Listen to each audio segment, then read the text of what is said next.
All rise. Oyez, oyez, oyez. Silence commanded by the honorable commissioners. All those having business draw near. Thank you, and you may be seated at this time. Let me ask you now, as the herald said, that silence is commanded, so I ask you to check your cell phones, please, so that they won't go off during these proceedings and break the code of silence. This morning, we're going to have our inspiration and our invocation by a good friend and brother of mine, the Reverend Tyrone Edwards, who's going to come before us, and he's going to give us words of inspiration. And then after his inspiration, I'm going to ask everyone to stand as he gets ready for prayer, all right? And then after the prayer, we will be led into the Pledge of Allegiance, all right? With that, my brother, Reverend Edwards, Pastor Edwards, the floor is yours. Good morning. Luke chapter 5, verses 1 through 11 states, "So it was at the multitude pressed about him to hear the word of God, that he stood by the lake of Gennesaret, and saw two boats standing by the lake, but the fishermen had gone from them and were washing their nets. Then he got into one of the boats, which was Simon's, and asked him to put out a little from the land, and he sat down and taught the multitudes from the boat. When he had stopped speaking, he said to Simon, 'Launch out into the deep and let your nets down for a catch.' But Simon answered and said to him, 'Master, we have toiled all night and caught nothing. Nevertheless, at your word, I will let down the net.' And when they had done this, they caught a great number of fish, and their net was breaking. So they signaled to their partners in the other boat to come and help them.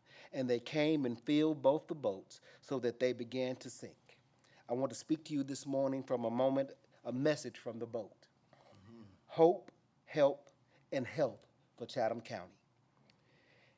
We're here today, much like the multitudes who pressed around Jesus by the lake of Gennesaret, eager to hear a word of hope.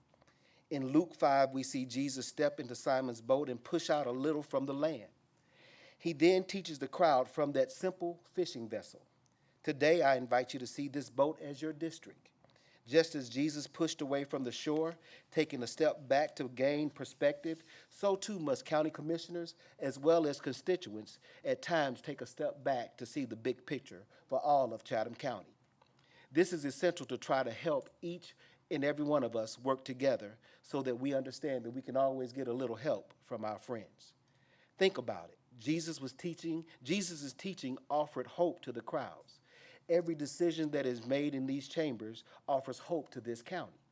Just as Jesus' ultimate decision was to offer redemption to the world, so decisions made here must offer hope to everyone that was elected to a position or that voted to elect to a position.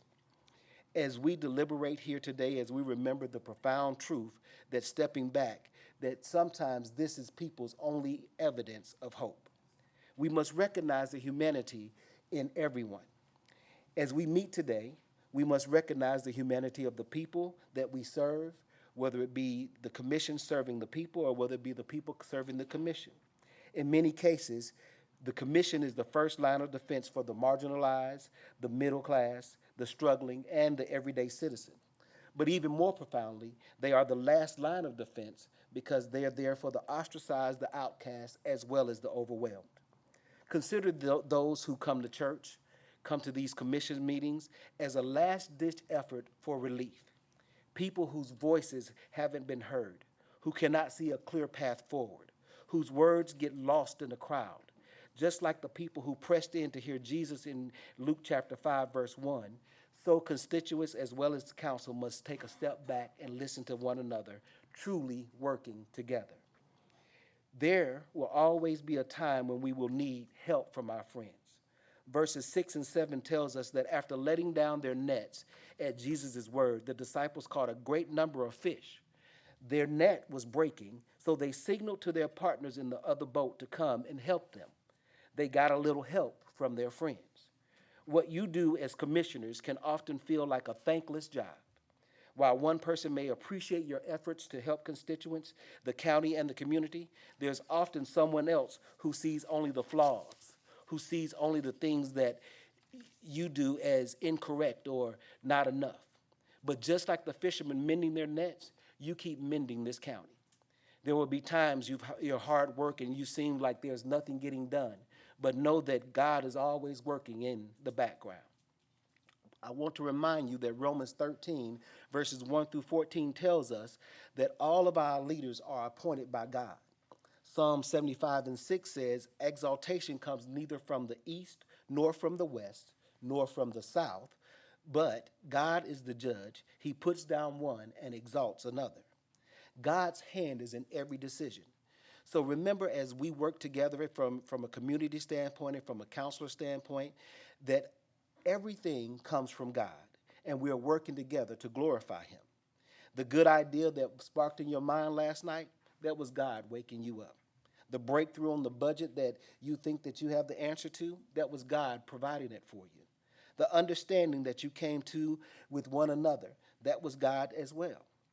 Even the misunderstanding that wants us to go deeper and to look at things from a deeper truth, that is God challenging us to meet everyone's need. So the next time that you can't sleep at night, the next time you wake up in the middle of the night, the next time you're stopped in the grocery store and someone asks, have you thought about this, or what are you going to do about that? Ask yourself, is God telling me to put my net on the other side of the boat?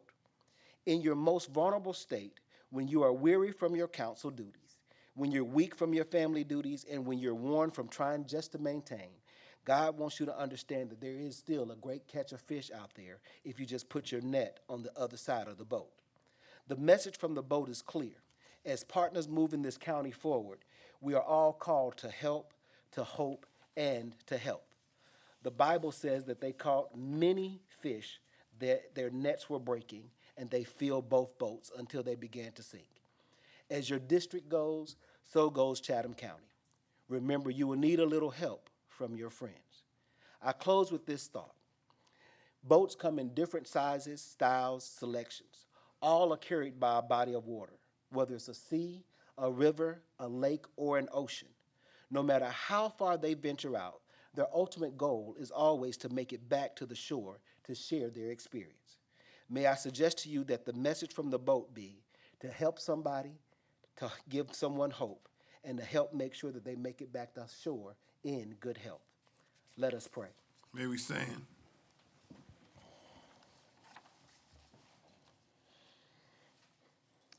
All-wise and eternal Father, let me say thank you on behalf of all of us that are standing here today.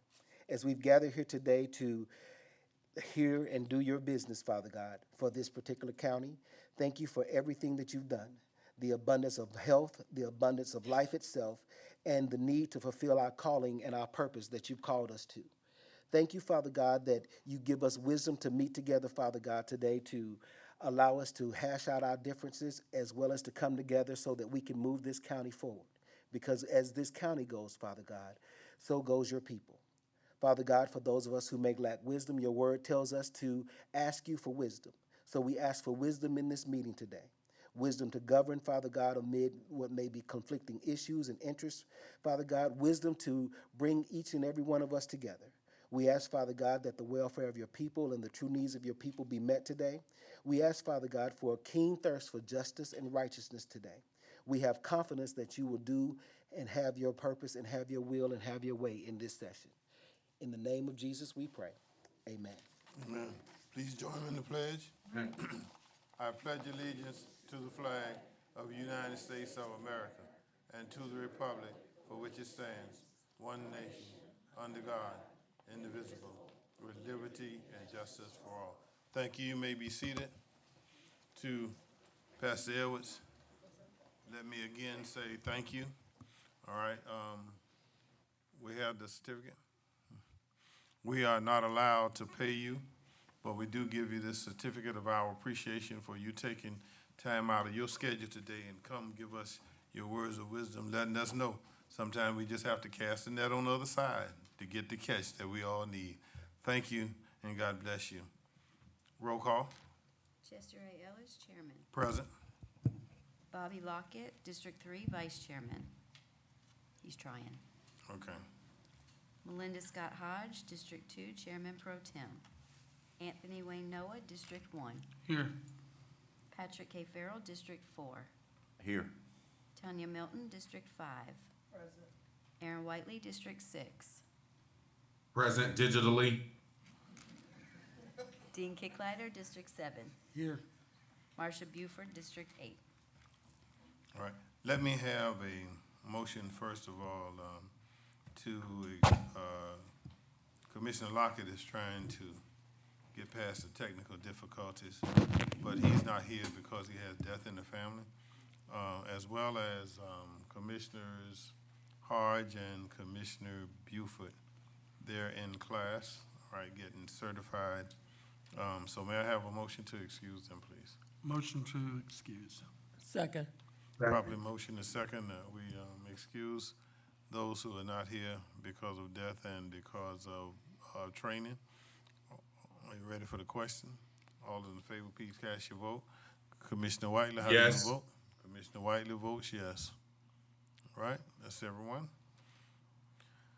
Okay. Let me begin before I read this, the promo and get the motion. We are now required by state law to have a public hearing on the Chatham County fiscal year 2026 budget. And we have at the county commissioner, at the manager's desk, is there anyone who would love to speak on the budget who has not signed up? Everyone who wants to speak on the budget have signed up? Okay, let me ask you to do this now. When the manager calls your name or calls your group name, all those who are coming, all right, now we're not gonna hear from 15 people, different ones now, so y'all find a spokesperson or a spokesman for the group, okay? And he will call you, those who have signed up, he will call off, but this is a public hearing. Ladies and gentlemen, the hearing is being held in compliance with the state law relative to Chatham County proposed fiscal year 2025-2026 budget. If you wish to speak, sign the list at the front of the room if you have not done so. The purpose of this is to document that public input was solicited. When your name is called, please come to the podium, state your name, address, and the name of the group or organization you represent, if any. Staff is available to help pass out any written materials to the commissioners. And I ask you now, if you have any written material, you give them to the clerk, Ms. Janice, all right? We ask that you be brief and concise in your remarks, since there may be several people that want to speak. We want to allow everyone an equal opportunity to be heard. With that, may I have a motion to open the public hearing? So moved. Second. Properly motion and second that we go into the public hearing. Are you ready for your question? Please cast your vote. Commissioner Whiteley, how do you vote? Yes. All right. We haven't solved Commissioner Lockett's dilemma yet? Okay. All right. Well, we'll catch up down the line then. All right. Now, Mr. Manager, you have a list? Yes, sir. First on the list is Ms. Christy Edwards and Ms. Carol Bell for Horizon Savannah. All right. May you step forward? Good morning. Good morning. Ms. Bell coming? Are you coming to speak? Come on. Thank you, Pastor. There you go. And would you like for me to state my home address or my work? It says on here, you're required to state your name, all right, your address, and the name of your group. Sure. I'm Christy Edwards. I am a Chatham County resident. I live at 129 Enclave Boulevard in Savannah, and I am with Horizon Savannah. So thank you for your time today. My role is Executive Director of Horizon Savannah, and I'm here to ask you to reconsider the recommendation made by the Community Blueprint Committee to not fund Horizon Savannah for this round of Blueprint grants, which, as I understand, are included in the budget that we're considering. We're very grateful for your past support. Funds are currently being utilized to support our summer program, which is happening right now as I speak. It's kind of odd to be here and not with the kids, but I appreciate this opportunity.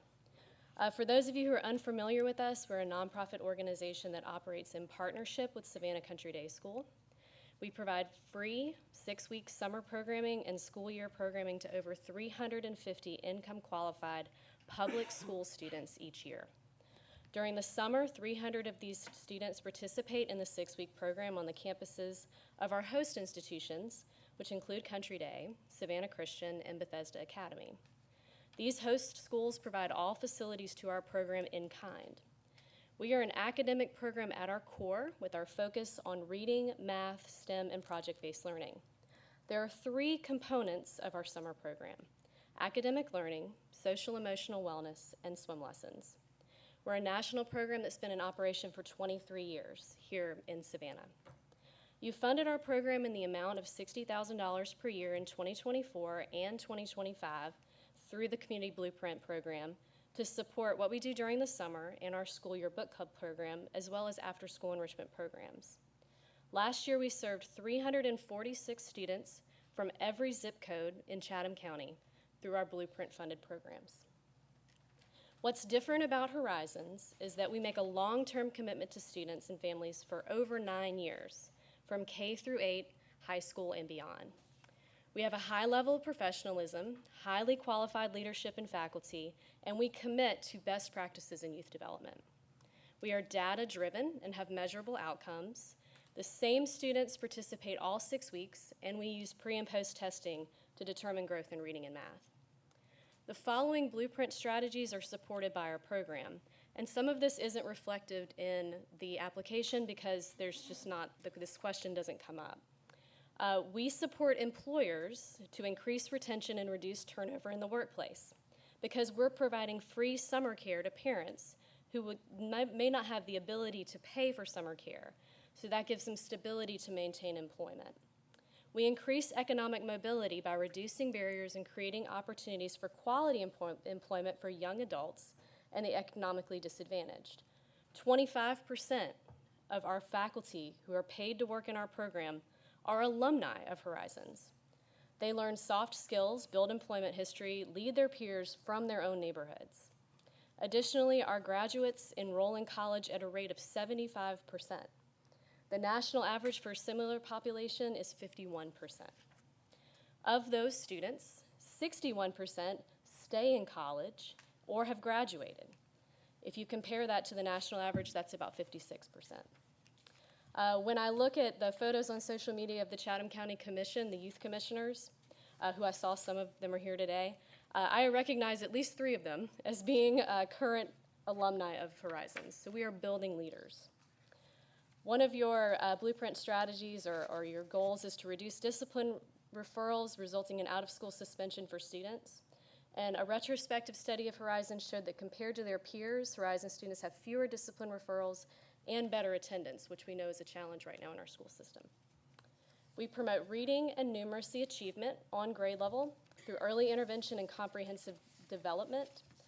Our program data shows that Horizons students gain 6 to 10 weeks in reading and math every summer, and that those gains accumulate, virtually erasing the summer slide and closing the achievement gap for students, between our students and their more affluent peers. Summer learning loss in elementary school can account for over 2/3 of the achievement gap between low-income and middle-income youth. We also explore, and this is a blueprint priority, explore and encourage expansion of classroom lab opportunities for hands-on experience in middle and high school, especially for disadvantaged students.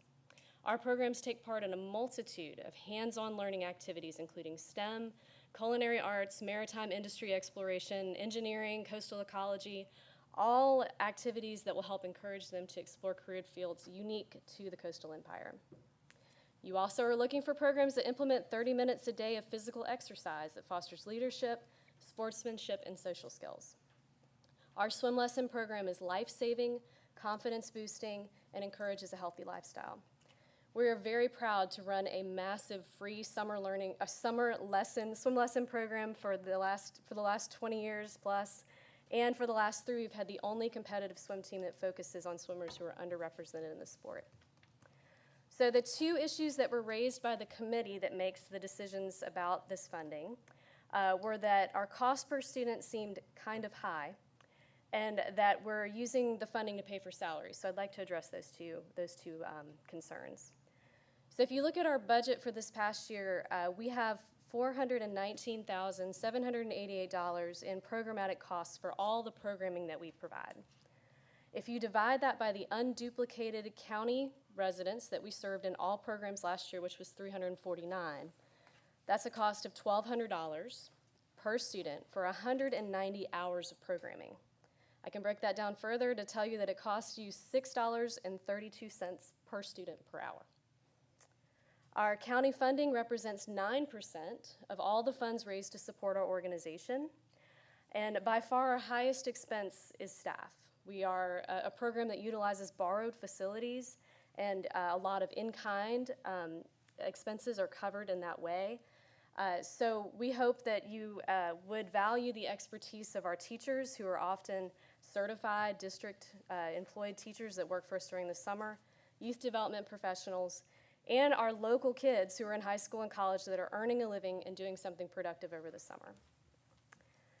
So just so you have an awareness of this, there were 600 students that applied for Horizons for this summer. We were able to accommodate a little over 300 of them. And the reason that summer learning is so important, if you look at the stats that are provided by the Georgia After School Network, this is very well researched, that 53% of Georgia families would have enrolled their child in a summer program if there were one available, and affordability is the largest barrier to enrollment. 88% of Georgia parents support public funding for summer learning opportunities, so I think it would be a very wise apolitical choice.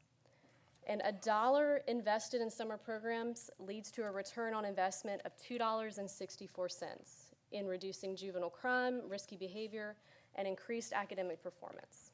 By comparison, it costs in the state of Georgia $91,126 to incarcerate a youth in Georgia. So I think in comparison, Horizons is a better deal. Participating in an after-school program or a summer program in Georgia increases the probability of graduating by 11%. And there's a strong body of research that demonstrates the positive impact of these programs on academic performance, including improved test scores, better grades, improved classroom behavior. And studies have also found that students participating in after-school and summer programs are 1.5 to 2 times less likely to drop out than comparable groups of students, regardless of the age of the student. Horizons is not just any summer program. If you want to know what works in summer programming, a recent RAND study tells you that voluntary full-day programming that includes academics and enrichment, that's at least 5 days a week for at least 5 weeks, that increases the dosage of hands-on learning provided by a certified teacher with small class sizes and no fees, is the most successful type of summer program. That's Horizons. Excuse me. Yes, sir. I was trying hard not to cut you off. I'm sorry. Is that time? Yeah, please adhere to. Is Ms. Bell gonna speak? Yep, no problem. Thank All you. right, come on, let her speak. Well, thank you, Mr. Chairman and Commissioners. Thank you for this opportunity to appear before you in support of Horizons. Christy Edwards is the director of Horizons. We've been in existence since 2002. I'm giving a testimony, so mine is brief, and I assure you I will be out of your hair in just a few minutes.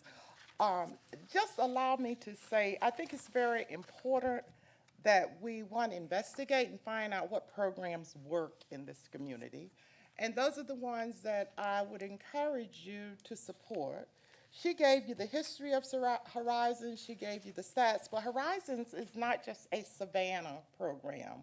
The reason I'm involved in Horizons is because in 2002, when Dr. Paul Presley was the headmaster at Country Day, he asked me, talked to me about starting a Savannah chapter, getting Horizons nationally to support a chapter in Savannah. So it's part of a larger national organization.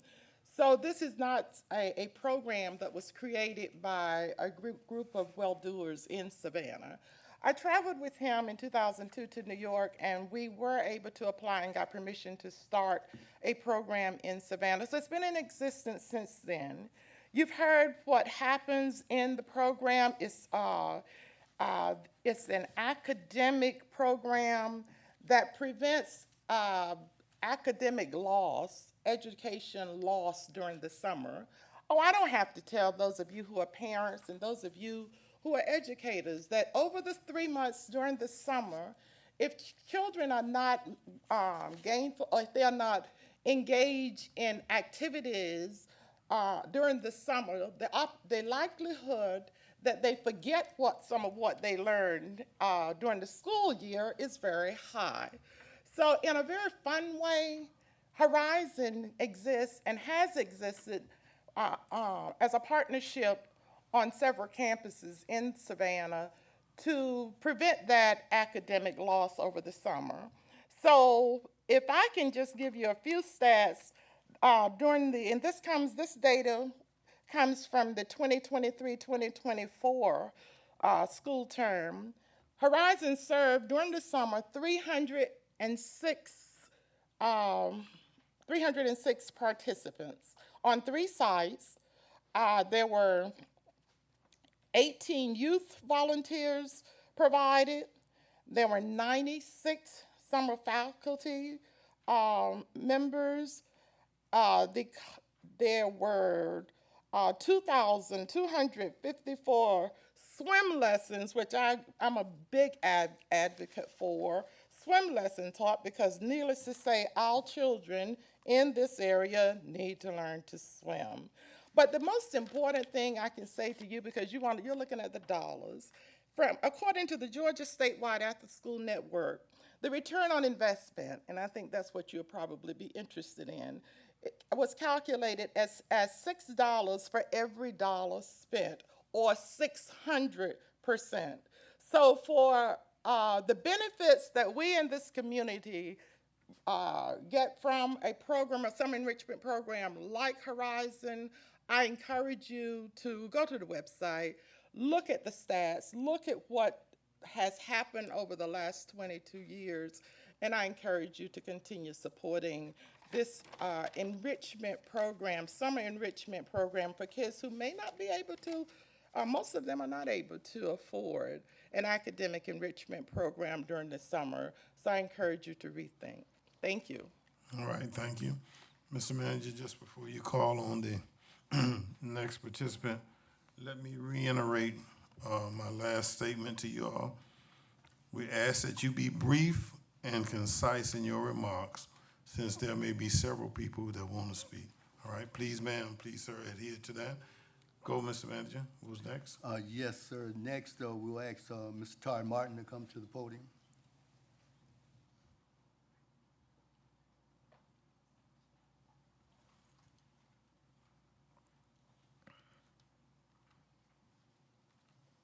Good morning, Good Commissioner. morning. My name is Todd Martin, and I'm the Circuit Public Defender for Chatham County, 222 West Oglethorpe Avenue.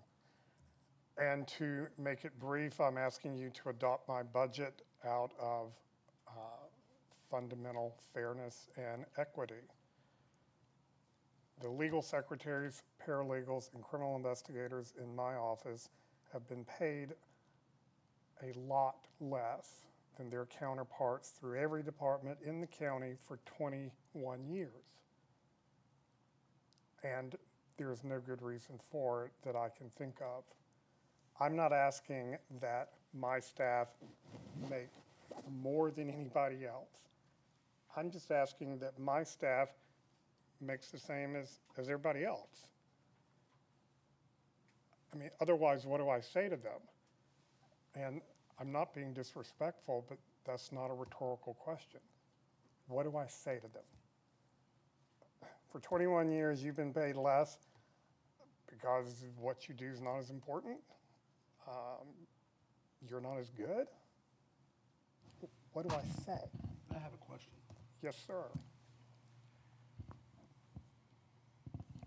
Have you presented a line item in your budget request specifically for the amount? Or do you pretty much submit one large number and it's up to you to how you pay your employees? I have submitted both. I have one large number, but I have divided it out for each of the investigators, each of the paralegals, each of the secretaries, the specific amount that I'm asking for to get them at parity with their counterparts in the district attorney's office or any other department that has legal Have you discussed it secretaries. with other department heads or constitutional officers to see if that's the way they actually do that, or if maybe you need to prioritize and cut from some other areas and raise? I haven't asked or talked to any other heads. What I have done is looked at the county pay scales and look at the salaries paid to other departments, and then looked at my people and tried to line it up. And I'm not trying to be greedy. I mean, this isn't a money grab. I mean, you all know the pay scales, there's, you know, the minimum and there's a middle and there's a maximum. I'm not asking for the maximum for anybody, even the ones who've been working here 21 years.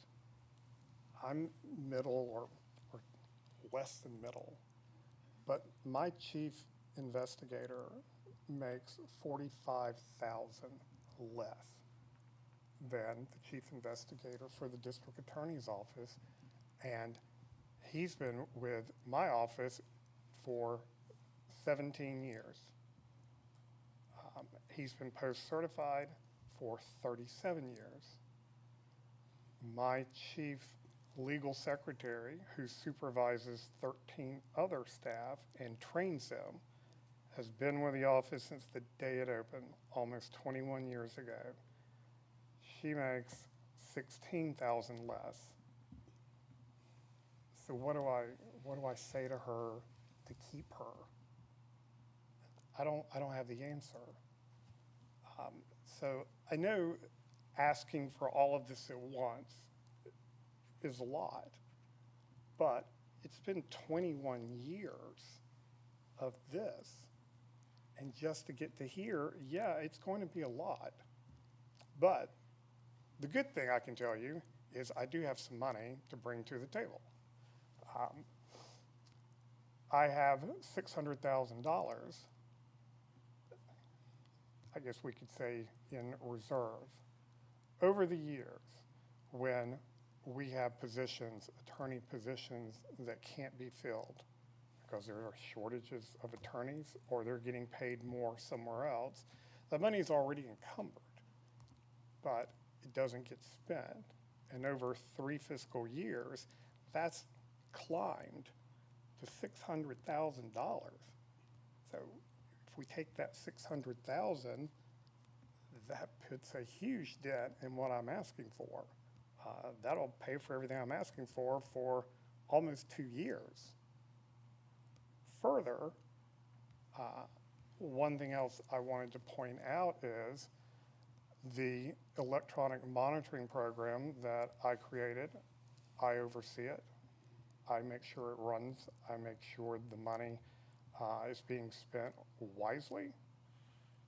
That saves Chatham County $1.2 million a year.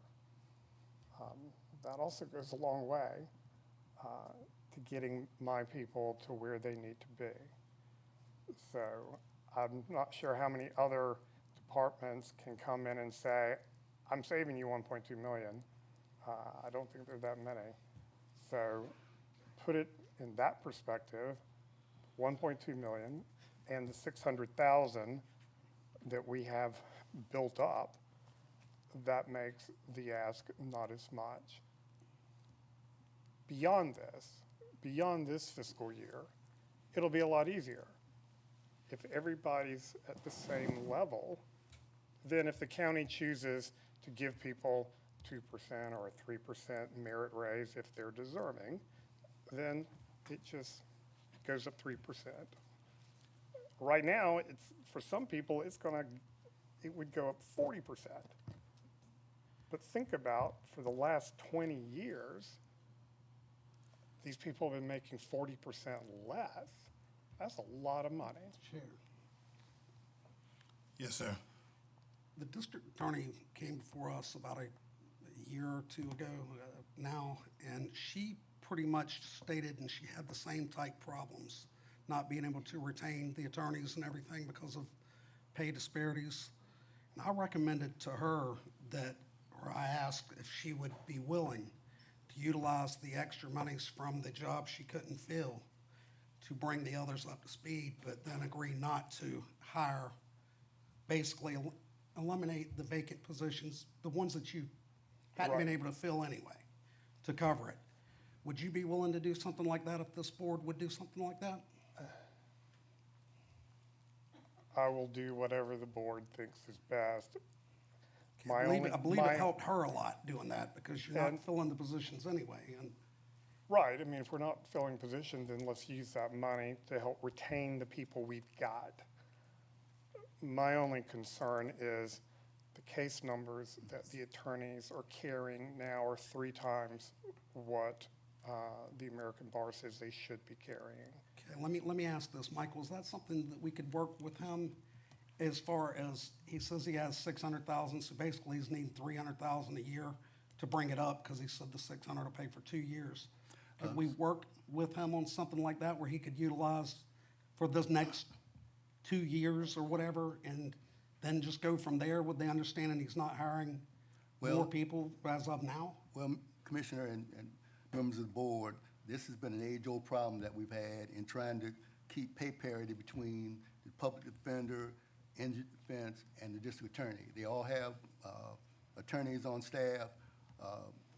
Mr. Martin's group is paid through the state. DA's got people paid through the state on the state pay plan. Then we have attorneys that are on the county pay plan. We are looking at it. It's been our goal to bring pay parity because we know it's been difficult to keep attorneys.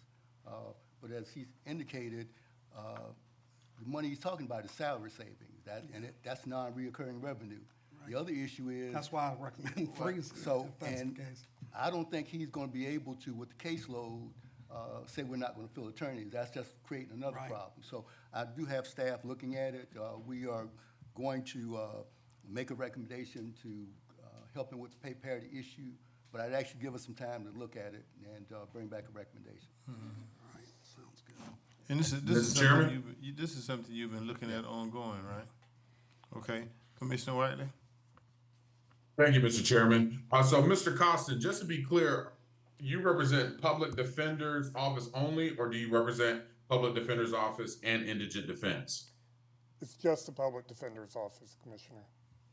Okay, cool. And so, was it your office that's hired some contract attorneys? I know that we approved over the last, say, 2-3 years. No, sir, that wasn't the Public Defender's Office. That, I believe, was Indigent Defense Office. Indigent Defense. Okay, got you. All right, so I definitely understand your request, and for the sake of justice as well as efficiency in our courts, I totally understand and agree with your concerns, and as a leader, I appreciate you speaking up for your team. I just want to say what I'm looking at on the budget. It looks like the manager over the last few years has tried to make some adjustments and improvements looking at the regular employees line item on your budget. In 2024 was 128,000, and the proposed for this year is 379,000. And I know with this year we're only adding one other person. I think it's a forensic. What is it? Social worker. A forensic. Social worker. Yeah. Okay, so my question is, between 2024 and now, how many positions have you added to your personnel line? We have 29 attorney positions. Right now, we're down 3 lawyers. We have in the past, this commission has been very helpful in getting pay parity for the lawyers. Now I'm here asking for the same for all the people who support the lawyers. I mean, it's just the fair thing to do, especially if lawyers are carrying these gigantic caseloads. The only way to do it is you got to have a good legal assistant. you have to have good investigators, and we have people who have given 15, 18, 20 years, and I don't want to lose them, and I don't know how to look them in the face and explain it. And I don't want to have to keep doing that either. So that's what I'm here doing. And so, yeah, it makes it a big jump this year. From this point forward, it would just be the same as you would normally do for a COLA or a merit increase. I'm just was saying that with the refund money and the $1.2 million savings from my electronic monitoring fund, that I am bringing something to the table. Ms. Kramer want to say something. Commissioner Whiteley, I think you're looking in the budget book, trying to figure out what Yes, ma'am. line item we're talking about. So what we do with the public defender is we pay the state of Georgia based on a contract. So if you go to page 76, I think, the next page, the last part of his budget, there's a line item that says payments to other agencies, and that is where we pay the state of Georgia for the public defenders and the other state employees that are in his office. So if you look there, you see a request, a increase from 4.8 million this year to 5.4 million. So that's where it is. That's where Got the you. costs are. So then a question I have, and this is more just out of portion. I understand that the district attorney's budget partially comes from us, partially comes from the state. What percentage difference is that as it relates to the public defender's office? So let's just, I'm just hypothetically speaking, let's say 20% of the DA's budget is covered by, or 20% of the positions are funded directly by the state. Are there no positions directly funded by the state for the public defender's office? Commissioner, there are. We have 29 lawyers. The state pays for 7 and tells the county, you get to pay for the rest, which that's kind of what the state does. Right. We have 14 support staff. The state pays for 2. The county pays the rest. We have 3 investigators. The state pays for 1. The county pays for the rest. So the vast majority of the budget to run my office is coming from the county. It's not coming from the state. And in fact, the state this year said, why don't y'all cut 1% from your budget? And they got a $14 billion surplus? Right, and they're sending checks out to people. They talking about cutting?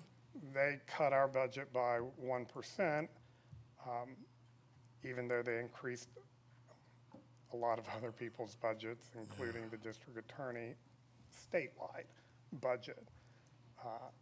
Every year, they either want to give us nothing or tell us to cut your budget.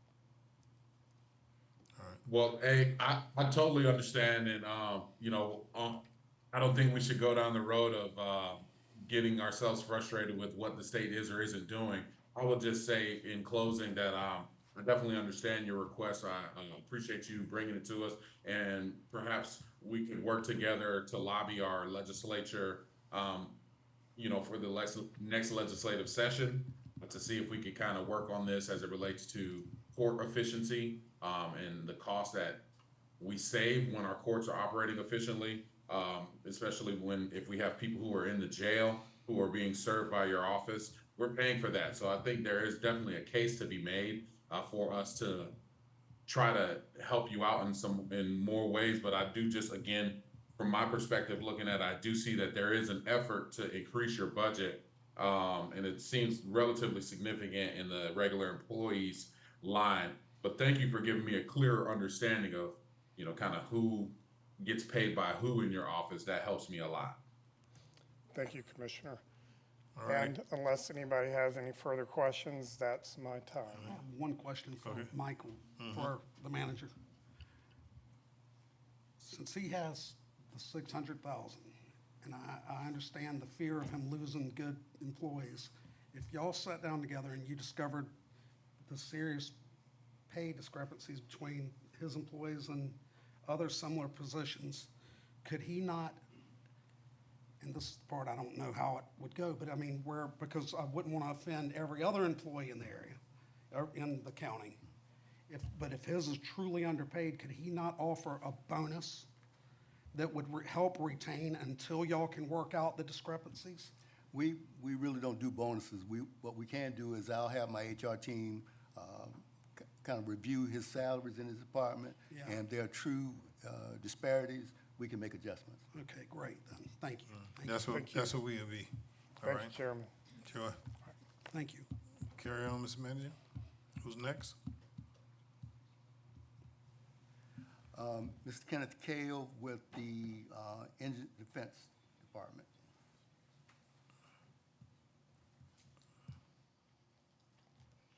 We go for public defender to indigent defense. Good morning, Commissioners. Morning. As indicated, I'm Kenneth Cale. I'm the Director of Indigent Defense for Chatham County, but I also wear other hats for the county specifically. One of those is as the Director and Department Head of Misdemeanor Defense Office. My first item I'm coming to you about was regarding Legal Secretary in the Misdemeanor Defense Office. Misdemeanor Defense is basically a public defender for misdemeanors, and that is solely representing Chatham County cases. The request that's before you is for a $2,000 salary increase, and this particular employee has in their 4th year with us and is a model employee, a valuable employee, not somebody I want to lose, certainly not over $2,000. She is making well below the midline salary. She is far away from becoming the top paid on the salary scale. And I'm just asking that she be provided a $2,000 salary increase. She is working for the SAP team as 2 lawyers. The SAP team handles 1,075 cases between 2 lawyers during the course of the past year. You can only imagine what one legal secretary is having to do to keep those 2 lawyers hopping on that number of cases. And that's a very, very brief explanation, a brief request. I just want to give her a $2,000 raise, which is far below the midline that her position carries. All right, thank you, sir. The second item is a just-in-case kind of request. This is to add a part-time legal secretary to the Recorder's Court team within the Misdemeanor Defense Office. They work entirely only in the Recorder's Court. The caseload there is 1,176 cases.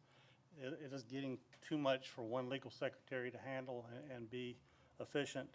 I understand that the county and the city have a cost-sharing arrangement. I understand the county managers have spoken and waiting on a response from the city, but I can tell you this. I met with Judge Huffman and also his director, and they agreed to go ahead and authorize that position.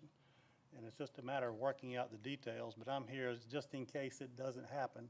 I'm still requesting it to be provided by Chatham County. I think the dollars and cents are going to work itself out down the road. That's above my pay scale to figure out, but those are my 2 requests. All right, any questions on? All right, thank you, sir. Thank you. Next, Mr. Manager. Yes, Shannon Bates with Safe Shelter.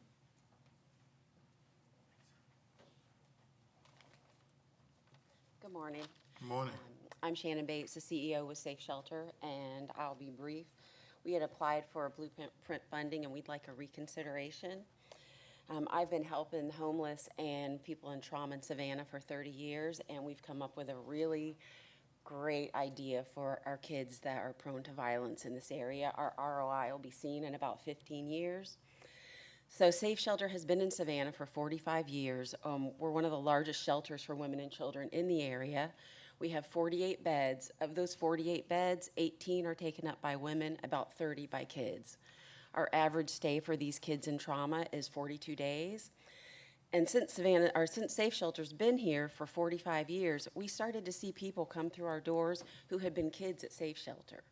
Their moms were victims, they were kids at Safe Shelter, and now they're coming back to us as victims. And I had a realization one day, I'm like, well, if they're kids here at the shelter, and we have them for an average of 42 days, what are we doing to keep them from coming back? And so we created this really cool program to prevent violence in these kids we have for such a long time. And we got this grant funded. It's for in-house counseling. It's for resiliency training with the Loop It Up.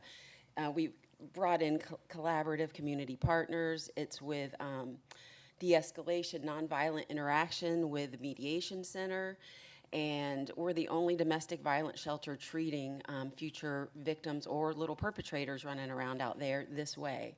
We won't see the ROI for about 15 years, but we're already having great results. We got the first year of this program funded, and on my watch, this program won't go away. I'm dedicated to keeping this program active, but I would really love the county's backing and support because this is going to be a big deal. We have people from the state asking us how we're doing it, and I'm really excited about it if you can't tell. So we'd like you to reconsider our ask for $30,000 to go towards this, funding this grant for next year. Thank you. Questions? Let me ask you a question. Those people on the state level who are asking you how you do it, are they putting any money in the pot? Yeah, the State Violence Intervention Program gave us our first grant. They're asking us to talk to other shelters. That's 3%, 4%, 5%. You got any idea what that percentage is? They gave us a grant for $129,000, and that's how much the program costs. We don't know yet if they're going to refund it, but I'm dedicated to making sure it gets funded whether they do or not. Okay. Thank you, ma'am. Thanks. Thank you. Next. Yes, Kate Blair and Ms. Williams with Brightside.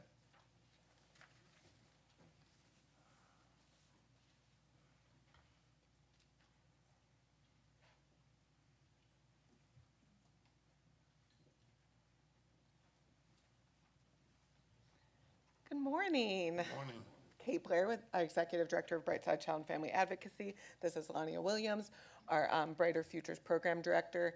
We're at 761 Wheaton Street downtown, but we're 6 district girls right here. So I just want to talk about 2 quick issues that we have that I would love for the consideration of the commissioners. First, I want to thank you for your continued support of Bright House, our supervised visitation, only supervised visitation center in the community. I do want to talk about 2 of our other programs. One is our CASA program. It is not a program that we submit for Blueprint funding, but I do want to make you aware of an issue that we're facing and ask for consideration of a one-time funding to assist with a sudden and immediate federal funding cut to our CASA program. We found on April 22nd that we will lose immediately $110,000 in this fiscal year's budget. That required us to terminate a position immediately and will force us to finish in a pretty precarious position. We are working incredibly hard to raise those necessary funds to sustain the programming of our CASA. Our CASA is one of the 3 across the state that serve every single child in foster care in our county. We serve more children than any other CASA program in the state. And so we are not going to be able to sustain that if we don't replace that funding. So we're asking for the commissioners to consider a one-time emergency investment of $40,000 to stabilize this just for the end of this fiscal year. This is a one-time request. And I do want to point out that the CASA program saves the county a lot of money. About 75% of the dependency cases in the juvenile court do not have a separate attorney guardian ad litem because of our CASA program. So you don't have to appoint panel attorneys and pay for those panel attorneys when you have a CASA volunteer. So that $40,000 saves our county hundreds of thousands of dollars in fees for our panel attorneys. So we don't receive any money from the budget outside of the 5% funding that we and other victim-serving organizations receive. So I just want you to consider that if you would help us just this year to help get us to that place. We were preparing for federal cuts as everybody is preparing for federal cuts come 10/1. we were not preparing for an immediate loss of funding, and so we're unable to prepare for that, and will put us in a very precarious position for the additional funding cuts coming come 10/1. So second, I'd like to talk about our request that we did make to the Blueprint, and we did not receive funding for, and that was for our newest program, Brighter Futures. This is the second. Okay. No, go ahead, go ahead, go ahead. So that second program, we have requested funding twice now from the Blueprint to support our newest program, Brighter Futures. I just want to take this opportunity to talk about how important that program is.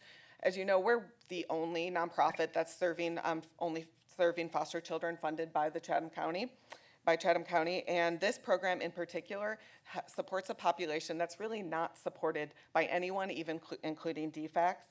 These young people that go through our Brighter Futures program, that's youth in foster care, ages 16 to 21, but we extend services well after they're out of foster care. They have exited the system with no family, no housing, a history of trauma, and no one to help them navigate adulthood. Their needs are incredibly complex, and the demand for services is more than we even imagined. We've been in place since 10/1. Our caseload is about 50 youth already, and we've realized that we can't sustain these services without an additional case manager. But the positive side of this is this is also a one-time ask. You may not be aware, but there's the new Fostering Success Tax Credit, which has been in place for a couple years. We've been eligible for a year to receive that, but that funding was explicitly for youth in post-secondary education, which, if you know the population we serve, is about 1% of the youth, because most of our young people are 20 without even their GED or high school diploma. We have to get them up to the place to even think about going to college or technical school, right? And so under that tax credit, the state has greatly broadened the usage of that funds, and we now can use that money that we raise to support all youth that have been in foster care and even youth in DJJ. So it really expands the services that we can provide. And so what we're asking is for the county to consider that original blueprint application as seeing it an investment into this program.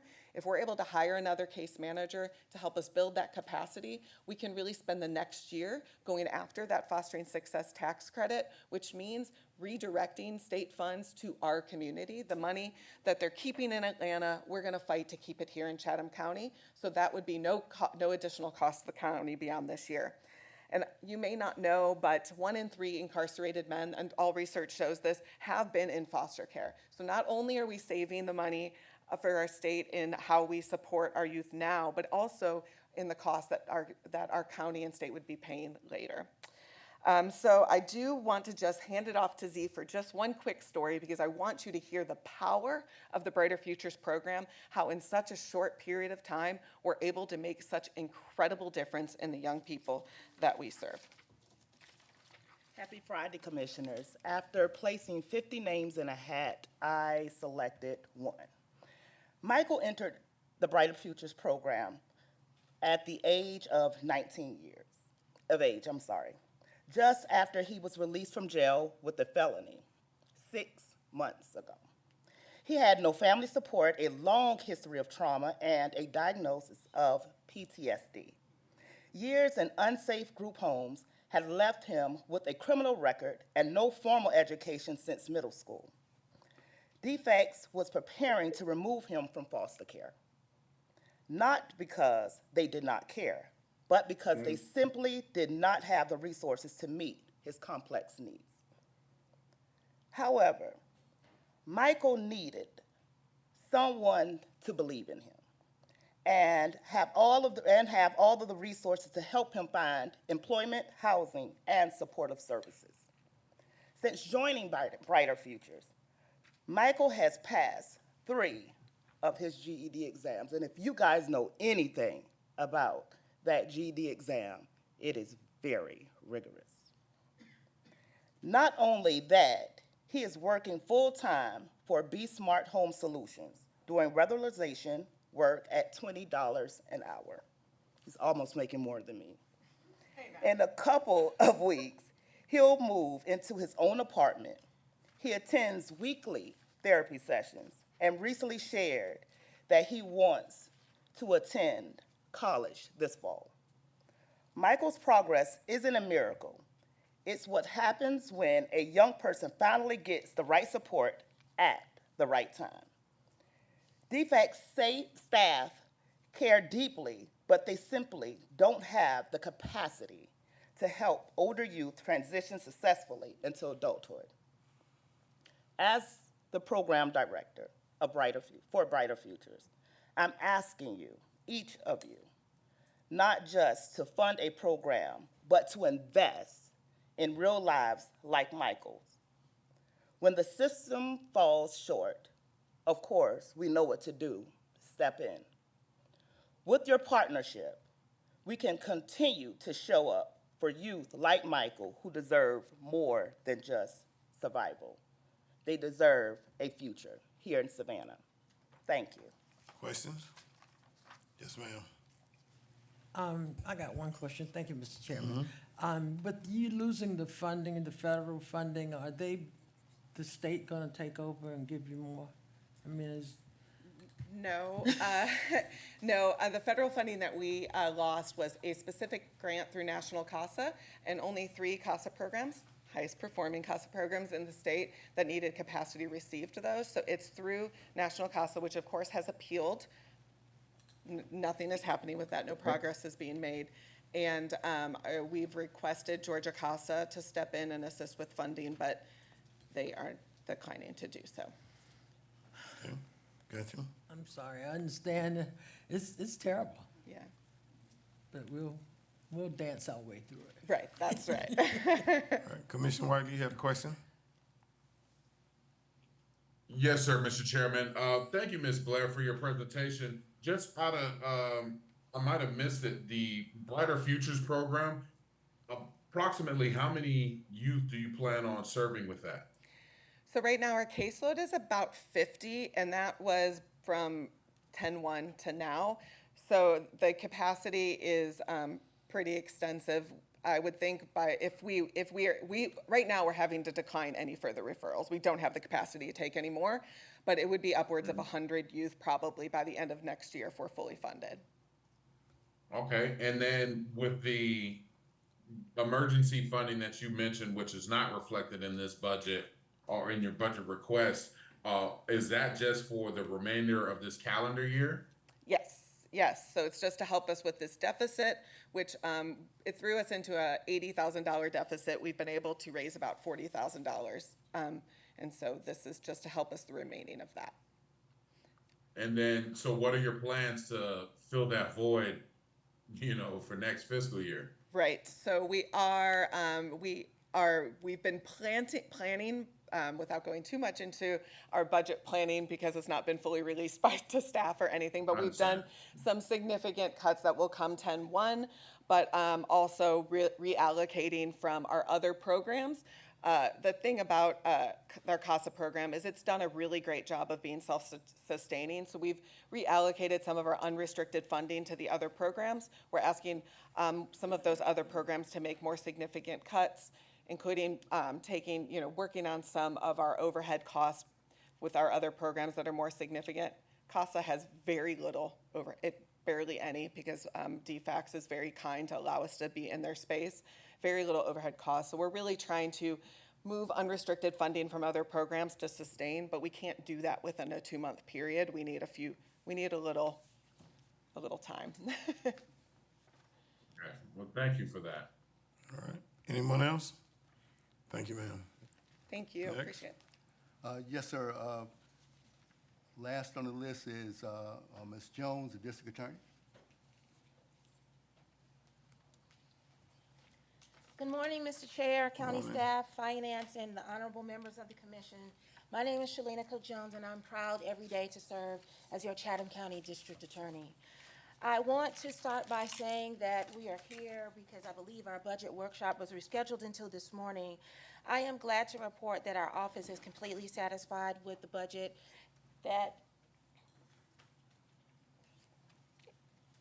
Okay, over there. Somebody must be acting up. No. Did I say something wrong? No acting up. No, we got it. Go ahead. Our office is completely satisfied with the budget that you have set for this year. We can only imagine how difficult it is for you to balance the budget for everyone. What we're here this morning to do is ask for a request to use the LAP salary savings that accrued in fiscal year '25. Before I start with that request, I want to make a few things clear. I stand with Mr. Martin as well as Mr. Kale. We all share the same problem because as government attorneys, we know that the income gap and compensation gap is wide for all government attorneys wherever you work. The difference between the DA's office and the public defender's office is that the DA or the state handles each and every crime and offense that occurs in Chatham County, whereas the defense offices, the public defender and indigent defense don't handle 100% of the caseload because many of those cases are defended by private lawyers. But that notwithstanding, I am open to sit down with them and have this discussion. Today, as it relates to the retention stipend that I'm asking for, we are not asking the commission to spend any additional money. We have accrued $213,000 in LAP salary savings for this year. And as Commissioner Kicklighter pointed out, we came before you last year to make the same request because the problem of finding government lawyers is widespread, not just here, but across the state. I want you to know that because you were gracious enough to grant our request last year, there was a huge return on your investment. Let me tell you what I mean. I have 48 lawyers in my office, and for every year previous, we have been short. All of our county positions for ADAs have now been filled. The goal is now to keep them. In our office, in order to get a retention stipend, you have to have been with our office for a year, and you have to agree to stay for another year in order to accept it. It's optional to them. But I want the county and the commission to know that as it relates to performance, our office has tried more serious violent felony cases consistently over the last year, and we did it successfully. And that is because you granted our request last year. We appreciate that. We have gotten our prosecution numbers up and worked to reduce the backlog. And I think that that is as a result of the fact that you have decided to invest in our office. Like last year, this year, the Prosecuting Attorneys Council of Georgia gave a $6,000 retention bonus to all of its staff, ADAs, admins, and investigators, and just as they did last year. We understand that the state-funded positions and the county-funded positions are different, but we are asking to be able to restructure our salary savings because it is very important not just that we bring the right people on board, but that we retain them. And so I'm also asking that you do this because you know that we just opened the brand new Gadsden Courthouse, which is beautiful. We have 2 additional Superior Court courtrooms and 1 additional state court courtroom. Our chief judges have indicated that they plan to increase the trial schedule because of the extra courtrooms as well as the cases. I will note that your district attorney's office, in terms of caseload, has approximately 3 to 5 times the cases that are assigned to the public defenders across the street. This is not to say that we are better than them in any way or more deserving. We each have similar issues, but we also have different caseloads and we're looking at different burdens. So to prepare for what the judges have announced, we have to make sure that we're retaining our ADAs. As inside information, I'll let you know that I have ADAs on my staff that are suffering from burnout, that are daily threatening to quit because of the bursting caseloads and because of the pressure that they're receiving from the courts. Because as you know, the courts get to set the case dockets and they are being very aggressive as judges, and we applaud them for that because we all need to get through the backlog and make sure that justice delayed is not justice denied. But this requires us to support the staff who are doing this very difficult work. We want to continue to win serious violent cases for this county. And that's the only way that we can improve public safety.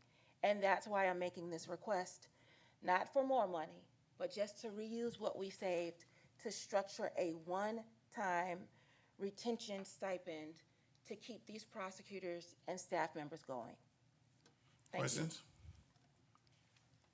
All right, let me ask, this question is for the manager and attorneys, all right? When she talks about the monies that they were allocated but not used, and you wanna move them over?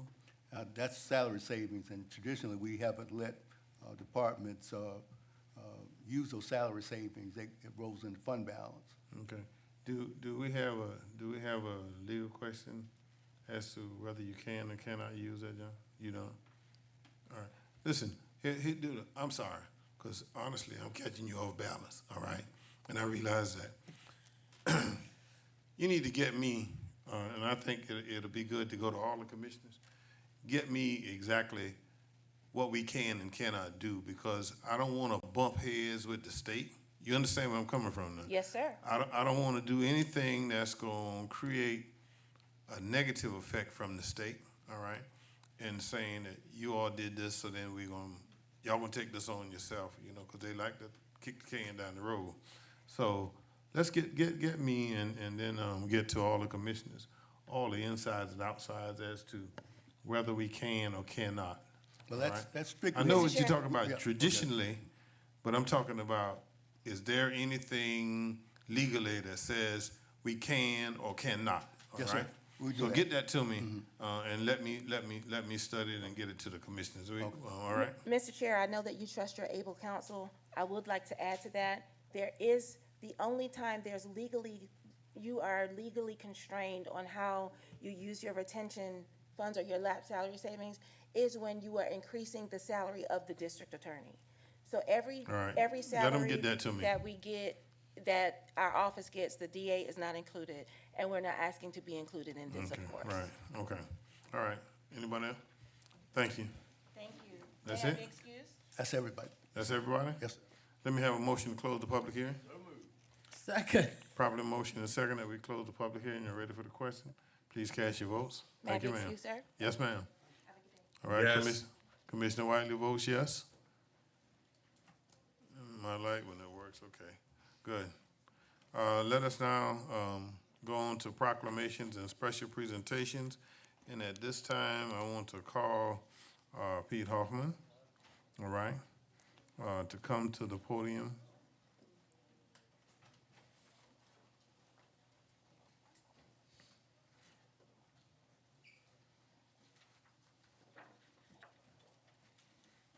You got it? Good morning, sir. Good morning, Chairman. All right. Let me, I'm going to partially read this, and then I'm going to let you introduce your guest for us today and to say how proud we are of this proclamation. The County of Chatham, Georgia proclamation, whereas on June 14, 1775, the Second Continental Congress established the United States Army, making the birth of America's military and the beginning of its fighting for freedom and independence. And whereas for nearly 250 years, the Army has stood as guardian of liberty, providing security to our nation, protecting democracy and promoting peace worldwide, and whereas the courage and dedication and the sacrifice of the Army soldiers, veterans, and their families have ensured the safety and prosperity of our nation and the freedom we cherish. Now, therefore, I, Chester A. Ellis, on behalf of the Chatham County Board of Commissioners, do hereby proclaim June 14, 2025 as United States Army Day in Chatham County, and encourage all residents to join in honoring the men and women who have served and continue to serve in the United States Army. In witness whereof, I have hereto set my hand and caused the seal of Chatham County, Georgia, to be affixed this 13th day of June 2025. The mic is yours. Thank you, Chairman. I'm Pete Hoffman, the Civilian Aide to the Secretary of the Army for this region. And on behalf of the Secretary of the Army, I want to thank you. I want to thank you, Chairman, and members of the Commission for making this proclamation. And I'll tell you how important it is for us as an Army. This is your Army. It's not my Army, it's your Army. And the fact that Chatham County goes out of its way to welcome the Army here and make us feel like we are part of the community is so important. I'm here today with Command Sergeant Major from Hunter Army Airfield, representing the active duty force. And, you know, we need this county for a couple of reasons. First and foremost, to send us your sons and daughters so that we can mold them into soldiers to continue to defend our nation. But we also need you to take care of our families when we're here. When people like this Command Sergeant Major are deployed, which he's been so many times, the families stay here, and we depend on your community, this county, to take care of them. I've lived in a lot of places, and I've never found a community that is as welcoming and willing to help the military as Chatham County, and we appreciate that. I want to point out one thing. The theme for this year for the 250th anniversary of our Army is "This We'll Defend." And so the question is, what is it? What is this? Well, I'll tell you what this is. It's this that we're standing in front of right now. It's our government. It's our democracy. It's the chance for our citizens to vote for the people that represent them and to have representatives that protect our interests and take care of our rights and freedoms. That's what we defend as the United States Army. And I can tell you, you can feel good knowing that for the next 250 years, we're going to continue to do that. Thanks a lot. In large part to the support we get from the community. Thank you, Chairman. Thank you all for having me here today. I want to start off by saying how much I love Chatham County. This is not my first time being here. I started my military career in Savannah with the 1st Ranger Battalion down the road at Hunter Army Airfield. I love it here. It's always been great to me and my family. I love the veteran community here, and I love the civilian community as well. The Army's been around for 250 years, and I want to say, although I've only served in a fraction of that time, every time I talk to a soldier who might only do 4 years or who might do 30, however far along the road they take the big green machine, right, the Army, that they re-enter society as a valued member. So I want to say thank you very much for supporting us today, supporting us on June 14th for Army 250, and I want to say here's to the next 250. Thank you. All right, let me go to Commissioner Whiteley first, because he the veteran among us. Y'all going to? Thank you, Mr. Chairman. I appreciate that. And so, Sergeant Major, Mr. Hoffman, I appreciate y'all being here to accept this. And as a proud Army veteran who still is a warrior and a member of a team, I appreciate you guys' service to our community.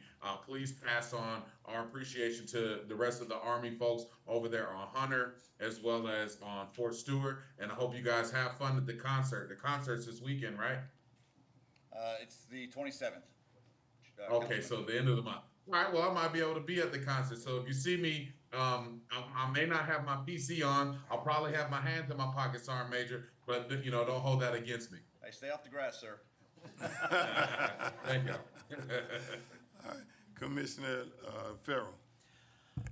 Thank you, Chairman. I just want to tell you on behalf of all the soldiers in the community that I really appreciate what you do, the sacrifices that you make to keep us safe as a country, and the sacrifices you make as a soldier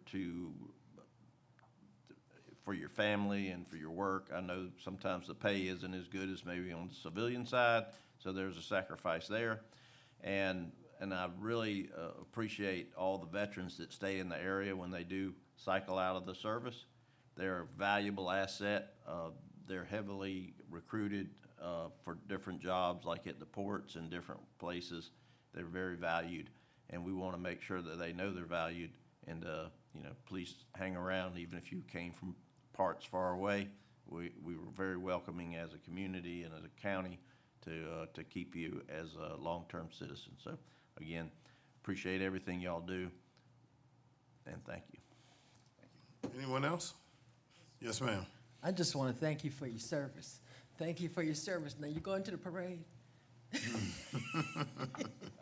It's a long trip. I think I'll watch it on TV. Thank you for your service. I will say that there are 3rd Infantry Division soldiers that will be marching in the parade, so everybody watching should look for those dog-faced soldiers as they go on. Excellent. And let me say, the manager and assistant manager and, excuse me, and Ms. Jennings and I, we just came back. We met with the Undersecretary of the Army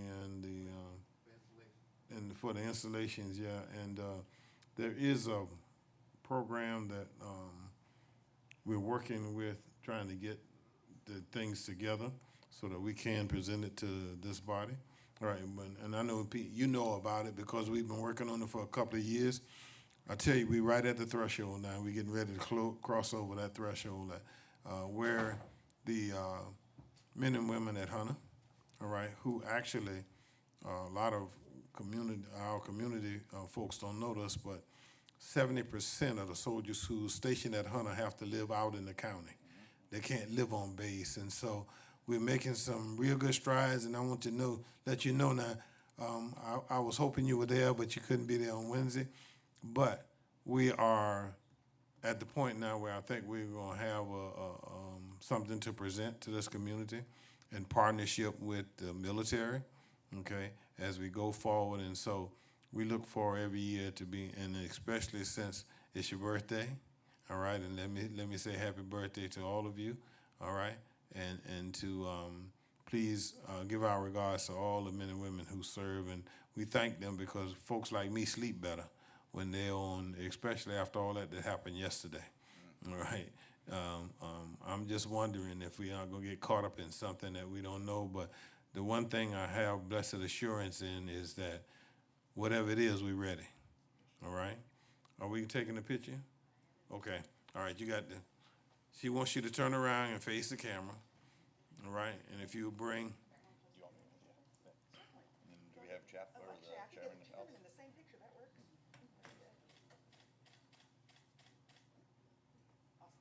Got it good? Would you guys mind saying happy birthday, Army? Yeah. Second, 1, 2, 3. Happy birthday, Army. Army.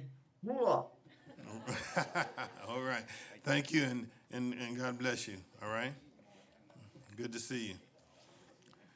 All right, at this time, we're going to turn this part of our meeting over to Mayor Johnson and the Youth Commission, all right, and we'll be under their directions. Thank you so much, Mr. Chairman, ladies and gentlemen of this Honorable Commission. We have a budget request too. But ours, we promise a return on investment. We offer proof in the pudding. We offer receipts on the positive investments that you continue to make in the young people of this county. We know full well that great leaders don't just happen, they're made, and they're made intentionally. So this year, we are proud to bring back before you the class of 2025 of the Chatham County Youth Commission.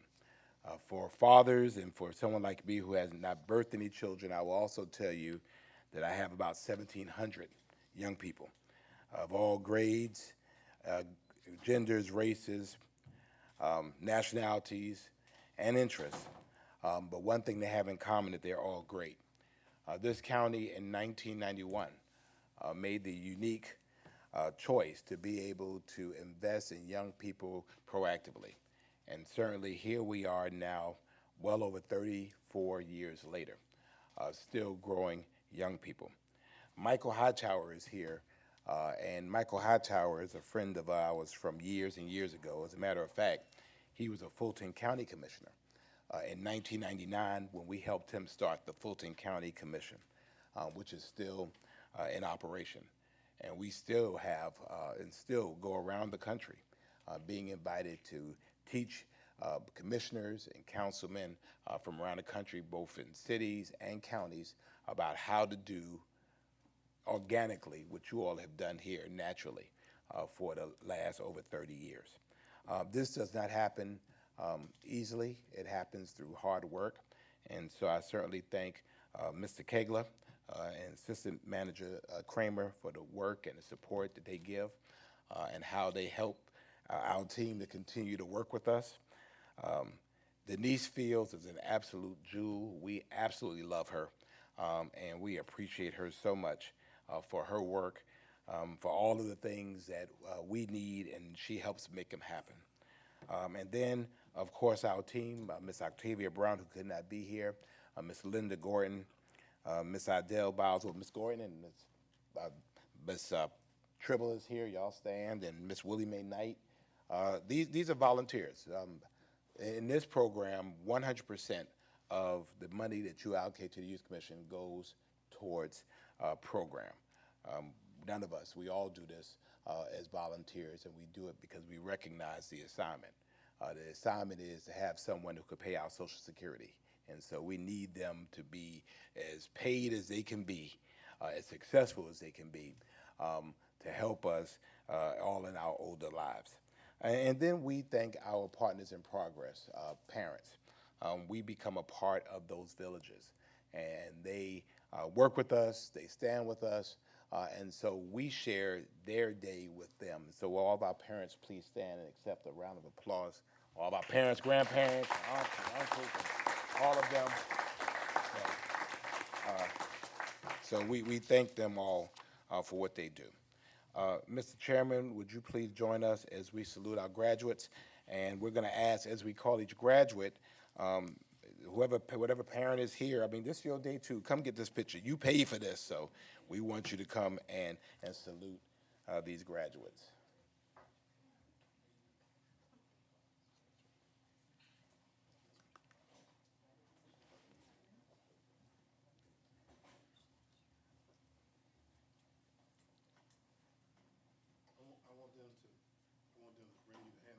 Okay. Yeah, thank you. From those mics, they won't hear you. I appreciate it. It's on? Good. Thank you.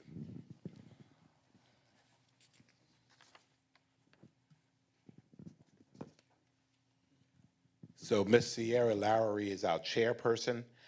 She graduated from Calvary Day School. She's a 3-year member. She's going to Bard in New York to study philosophy and law.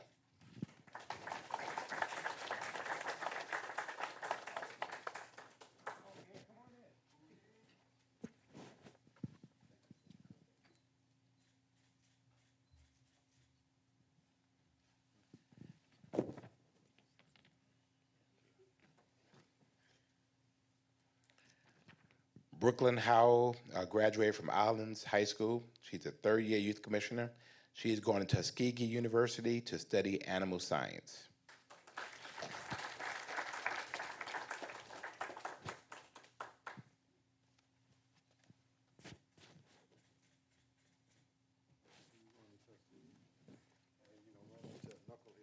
I'm gonna tell you where you're going. Okay. Go over in the department where there's aeronautical engineering. You find that grandson of mine. Find him, because he's a junior over there. Lindsay Richardson graduated from Calvary Day School. She's a 3rd-year youth commissioner, and she's going to New York to study film and screen at Pace University.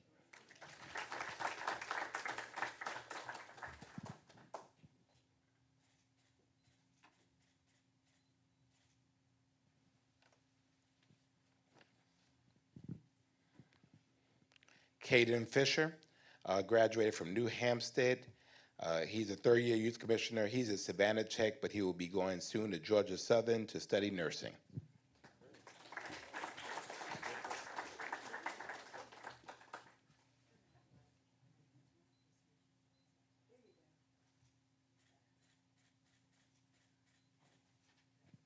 Got mom and grandma in the picture.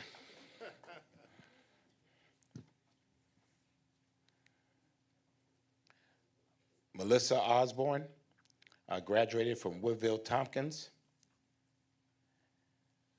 She's a 3rd-year youth commissioner, and she's going to Augusta University to study nursing. Oh, no, let's don't leave. No. Come on. No. There we go.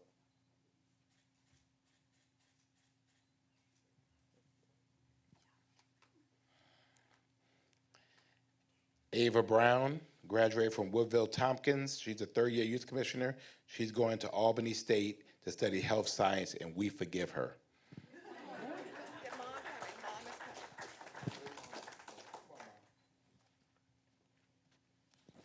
Tiger Country.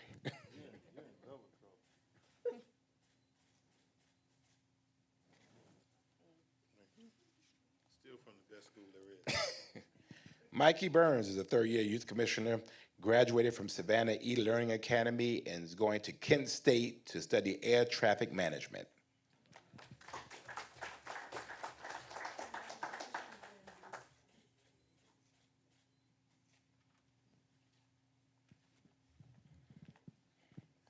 Vidon Dudani graduated from Jenkins High School. He's a 2-year youth commissioner, and he is studying biology at the University of Florida.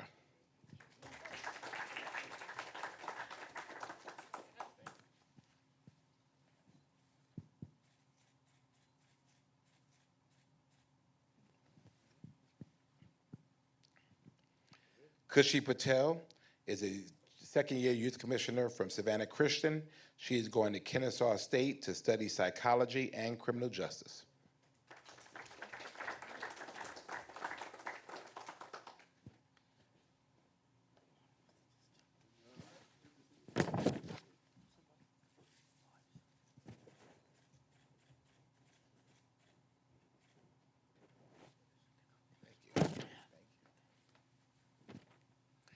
And last but not least, Chase Smalls, graduating from Islands High School.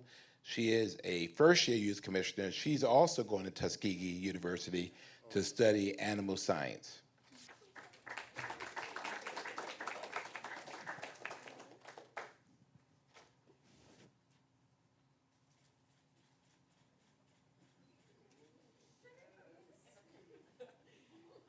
Let's give them all a big round of applause.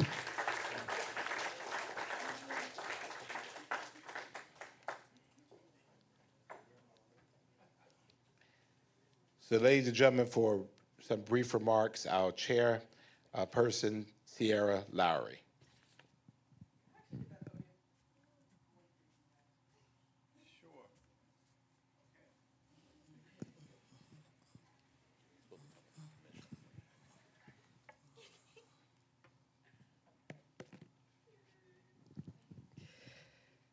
Hello, everybody.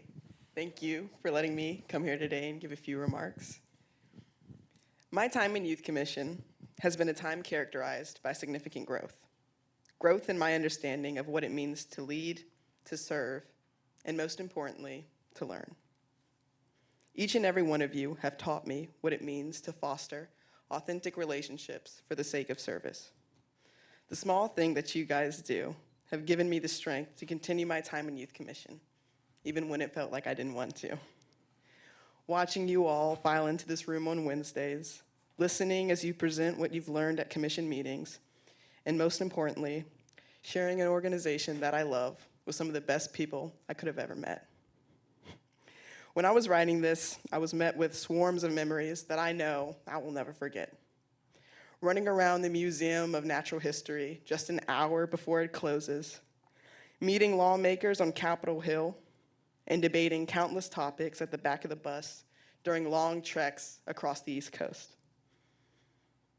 I've learned so much from all of you, and even now as I speak, it feels like I cannot adequately express my gratitude. To Mr. Johnson, thank you for trusting me time after time with the task of leading an organization I know you hold so dear to your heart. Your patience and the countless sacrifices you have made for us do not go unnoticed. And there was never a moment where I didn't feel immense pride to be representing you, the Chatham County Youth Commission, and the city of Savannah. To the members of the Chatham County Youth Commission, my peers, my colleagues, and quite honestly, my family, thank you for letting me learn from you. I know you will continue to foster communities brimming with love and a hope for a better future. I love you. Thank you for letting me serve as your chairwoman, and thank you for letting me grow alongside you all.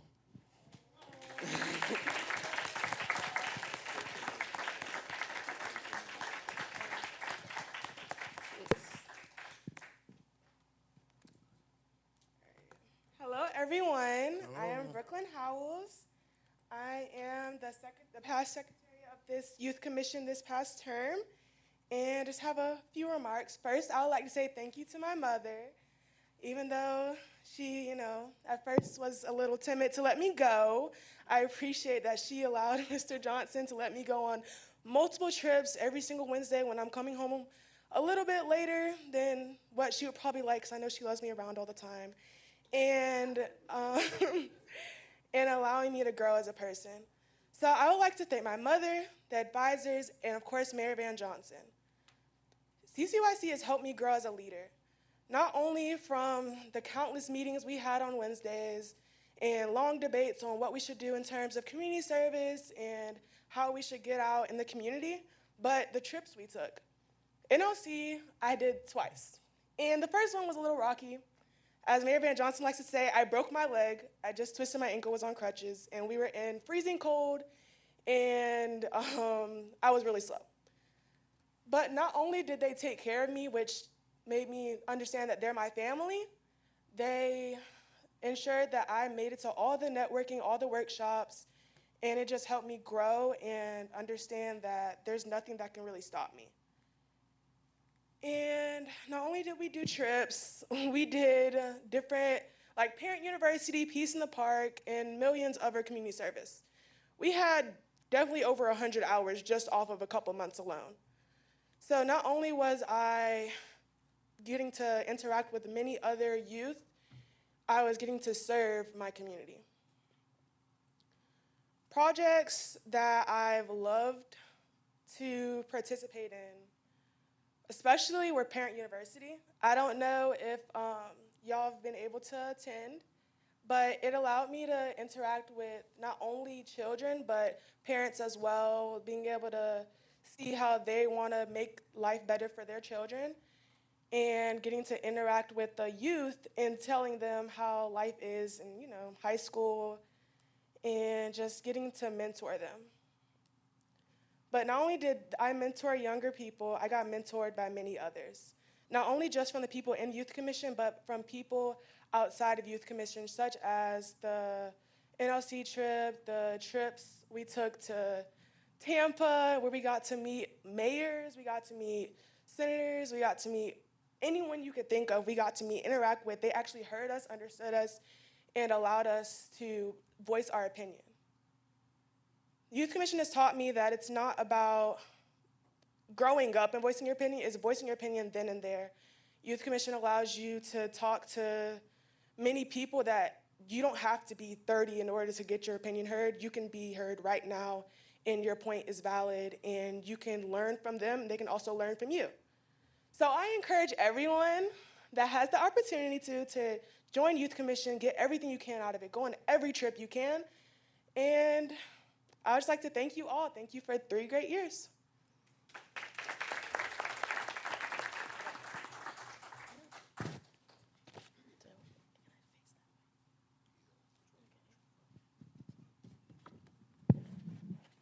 Good morning, everyone. My name is Lindsay Richardson. Oh, and I'm Vedant Didani. It is our honor to introduce a very special award, the Beverly M. Whitehead Award, named in memory of Chatham County's first Human Resources Director, who passed away in 1998. Beverly M. Whitehead was a trailblazer and a dedicated public servant, and this award is given to individuals or organizations that exemplify her legacy through exceptional service to young people in our community. Each year, this award highlights those who go above and beyond to empower youth through their partnership with the Chatham County Youth Commission. This year, we are proud to honor someone who has helped us pay it forward by making a real impact on peace building in our community. Through our special partnership with the Mediation Center of Savannah, youth commissioners participate in a 2-day training to become certified peer mediators during our candidacy period. Once certified, we work directly in schools to de-escalate conflicts among our peers and collaborate with the teachers, counselors, administrators, and community leaders to create a more peaceful school environment and community. Thanks to the incredible contribution this year, hundreds of Savannah-Chatham County High School students were given the opportunity to be trained as peer mediators, helping us grow this movement of peace and conflict resolution across our schools. It is with deep gratitude and admiration that we present the 2025 Beverly M. Whitehead Award to Mr. Mike Costello.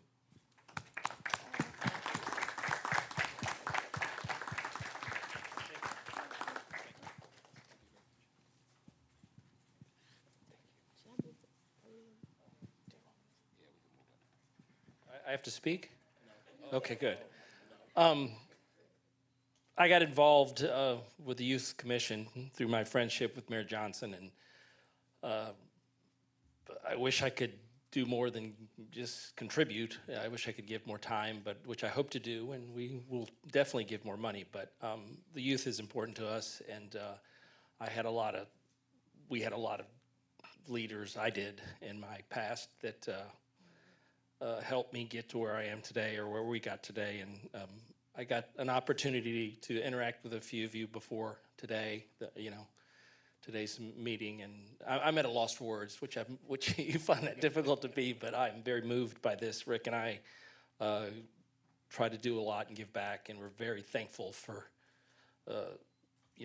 where we've gotten, and we will never forget to give back. So good luck to you guys.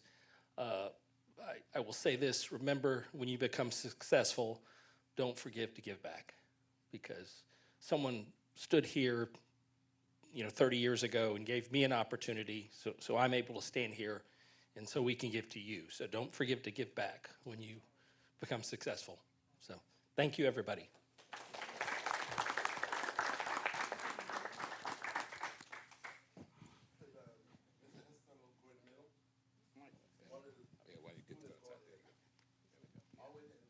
Duval's very bossy, isn't he? Oh, at the end.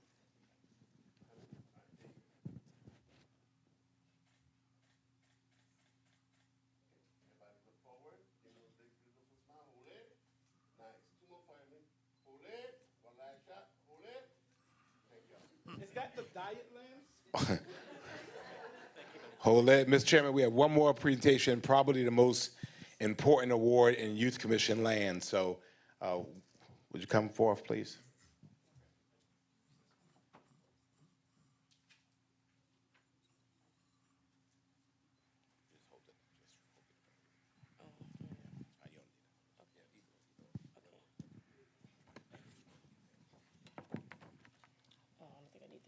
Good morning, everyone. The Brandon Brown Youth Commissioner of the Year Award is named in honor of a remarkable young man who truly embodied the spirit and purpose of the Chatham County Youth Commission. Brandon Brown was more than just a youth commissioner. He was a leader, a role model, and a friend to all who knew him. I've been told that Brandon Brown was a unique and passionate individual who loved the Youth Commission deeply and continued to serve even after his graduation. When he passed away in 2004 at the young age of 21, it left a void in this program and in our community that is still felt today. In his memory, this award is presented each year to a youth commissioner who exemplifies the 6 core values that Brandon Brown lived by that remain at the heart of our program: respect, success, influence, integrity, and leadership. This year's recipient stood out from the very beginning. From her first day as a youth commissioner candidate, she demonstrated dedication, professionalism, and excellence. In fact, she had perfect attendance as a candidate, a sign of her commitment and work ethic. She may be quiet, but when she speaks, everyone listens, because her words carry thoughtfulness, intelligence, and purpose. She consistently shows up and works hard and represents the very best of what it means to be a youth commissioner. Her attitude is always positive, her spirit always encouraging, and her presence always uplifting. It is my great pleasure and honor to present the 2025 Brandon Brown Youth Commissioner of the Year Award to Shrilla Patel.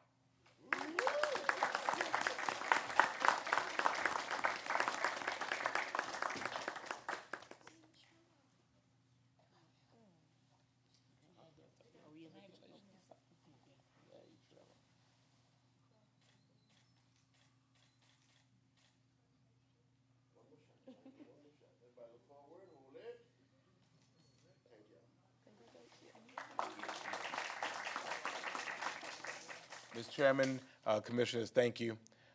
We believe it's time well spent. And the fact that you give them not only the time and the opportunity to be themselves is significant. And so thank you all for continuing to help grow the leaders that are going to lead us through. Thank you. Thank you all, and let me say to all of the youth commissioners, you're youth commissioners now, but one day we look for you to be a commissioner. All right, don't everybody, one of the ways of giving back is give back to this community by serving up here. helping to forward. And so congratulations to all of you, and gracious wishes to all your endeavor, and we hope for all your success. All right? We through? Got it? All right, we don't have any chairman items. Or they want to be dismissed now, or they gonna say? I think they want to enjoy their summer, Mr. Chairman. Oh, okay. I don't want to hold that up. Yes. Yes, we got it. Thank you. Thank you, Ms. Hayes.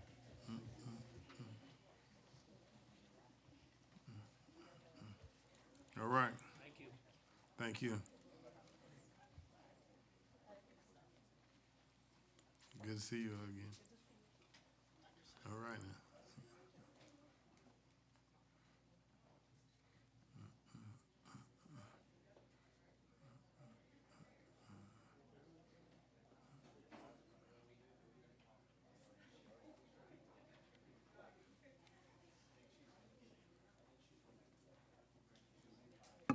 All right, we don't have any chairman's items, nor do we have any commissioner items. We, no table items. We go to items for individual action.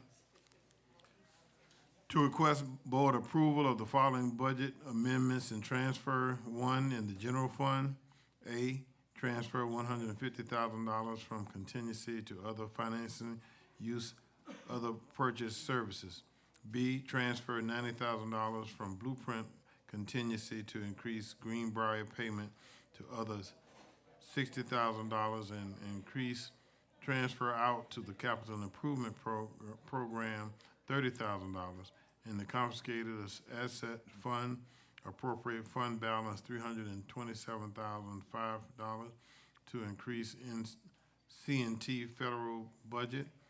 In the National Opioid Settlement Fund, increase revenue and expenditures $26,675. 4, and restricted court fee fund, appropriate fund balance $40,000 to increase Superior Court or other purchase services. 5, in the capital improvement program, increase transfer in from the general fund $30,000 to establish a project for Greenbrier renovation. Is there a motion? Motion to approve. Second. Properly motion and second that the request be approved. Are you ready for the question? Commissioner Whiteley, how do you vote? Yes. All right. He's on. Commissioner Lockett, how do you vote? It shows that Commissioner Lockett is no longer on the Zoom. Oh, okay. All righty. All right, let's move on. Request board approval to revise the fiscal 2025-2026 budget and millage on levy calendar to change the first and second public hearing on the millage levy from Monday, June the 9th to Wednesday, June 18th. Is there a motion? Second. Properly motion and second that the request be granted and the date be moved until June 18th. Are you ready for the question? Please cast your votes. Commissioner Whiteley, how do you vote? You got it clear? Yes. All right, everybody have to do it again. Okay? Mr. Chairman? Yes. I would ask that Ms. Kramer outline the revised schedule so members of the public that are listening in will have those dates. Okay. Okay, yeah, we have a lot going on. So today we have the budget public hearing, which is required by law. And then that clears you to adopt the budget for the next fiscal year on June 27th, which is a regular scheduled meeting. Because of the House Bill 581/92 and the timelines around that, we received the tax digest information a little bit later than we thought. So we did make that change today. So on June 18th, we'll have a 9:30 a.m. public hearing and a 6 p.m. public hearing. And then you can adopt the millage on June 27th as your regular meeting when you adopt the budget. Also on June 18th, we will have a workshop on the county's SPLOST list, which Michael's going to give you today before in his manager's message. And we are working with municipalities to finalize the intergovernmental agreements and their project list, and we will be bringing that information back to you. You'll probably get, we hope to approve our county project list June 27th with everything else that we're trying to approve that day. And then the intergovernmental agreements with the municipalities, so that we have everything ready to go on July 18th, which is when the board will need to approve a call for the election on July 18th, which is your only meeting in July. And the election date for SPLOST 8 will be November 4th, 2025. But short term, we just have a busy day coming up on June 18th. So, thank you. All right. And let us know, now we make sure we get that out to the press, all right? So that they'll know, so that we can get it out to the general public. With that having been said, now we have our update from our fire chief, Chief Vickers.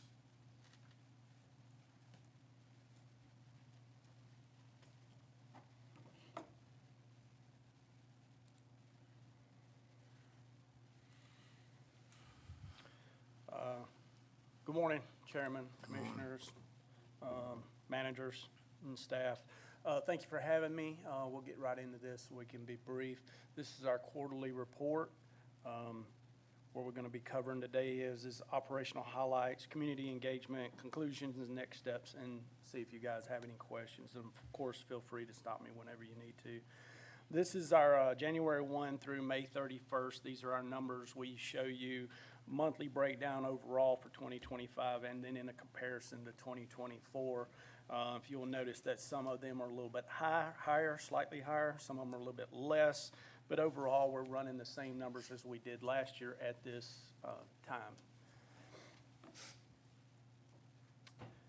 Medical service responses, community paramedic, BHU, has had a total of, since January 1 to May 31st, has had a total of 633 calls. 494 of those calls with 320 follow-ups, or included 320 follow-ups. 138 referrals were received by them. None of these are 911 calls because we cannot handle 911 calls on top of this. Okay. Engine 5, which is our only ALS engine, it's out at the landings. We've had a total of 373 medical calls. Their fire calls is in the previous responses. They get roughly 2 to 4 calls a shift. And roughly, the majority of them, I'd say 98% of them are BLS type call, basic life support, and maybe 4 or 5 calls a year that are ALS based calls. All right, anyone else question? Yes, sir.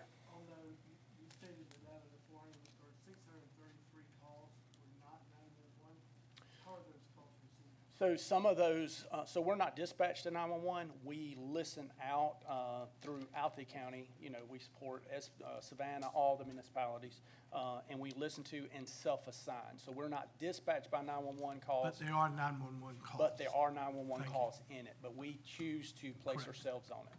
I understand. I just wanted the public to understand Yes, that those are calls coming from 911 Yes. citizens out there. Thank you.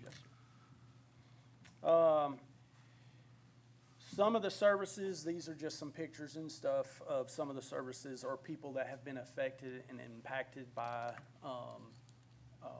the BHU. You know, they're out there in the public constantly all over the place. They're very, very busy. So these are just some of the people that they've had and went through the system and now are out of the system, supporting themselves, got their own homes, jobs, things of that nature. And we're not talking about individuals, we're talking about families.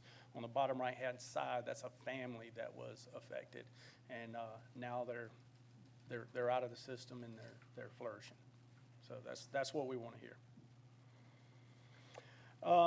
These are what we call biospatial numbers, just to give you a perspective of where we're at. January 1 to May 31st, we look at 2 different groups. One of them is the suicide ideation, suicide, mental health, just general, and self-harm. And to the right-hand side is the alcohol, substance abuse, meth, fentanyl type related calls together. Both of those together is 5,410 calls. These are not just 911 calls. These have been vetted by medical personnel. This comes through Gelada, and we're able to pull and run this. So just based off of these statistics here, we will roughly have around 13,000 calls this year that falls into these two categories.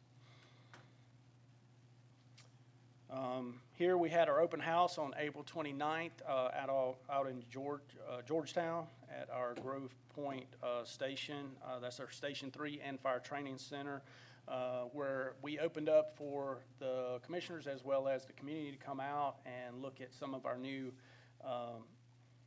vehicles or equipment that's out there. And we were able to walk everybody through, let you look at the training center and see where we're at. It's a very good location.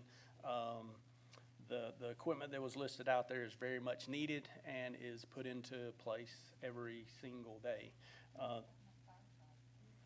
Oh, I don't know. It's some famous guy right there in the middle. Yeah. Dibs on the truck. Yeah. Dibs on the truck. So our water rescue calls have increased quite a bit. They're sporadic, but of course, when it's Memorial Day and things of that nature, we're out quite a bit. So we have a team that does that, and they're getting out there and assisting people in various situations. Girls camp. We're looking at having a girls camp July 18 through 20. This is specific to try to see if we can encourage and make sure that women are understand that there is definitely a place for them in the fire service, and we want to encourage them to look at the fire service as possibly a career. To the left-hand side, these are two of the our firefighters that went to Henry County during an Ignite Women's Conference on June 6th. They learned a lot, put a lot of information together. Our application is open. You can see that on the right-hand side. And in the middle are 4 of our women firefighters that are actually, 4 out of the 5 that are actually going to teach the camp. So if there's anybody here that has somebody that wants to get in this, it'll be a 2-day deal, and they can just register right there using that link. Please register, and somebody will reach out to you. But we just want to encourage the females to join the fire service and see it as another option, just see it as another option. So they're doing it really good with that. We're also going to look at having a boys camp sometime in the mid-fall area possibly, if not the beginning of next year, whenever there's a little bit of a break. This is just as usual. We've had 1,400 contacts. That may be through smoke alarms, that may be through installing smoke alarms, that may be through going out and do safety educations or attending events.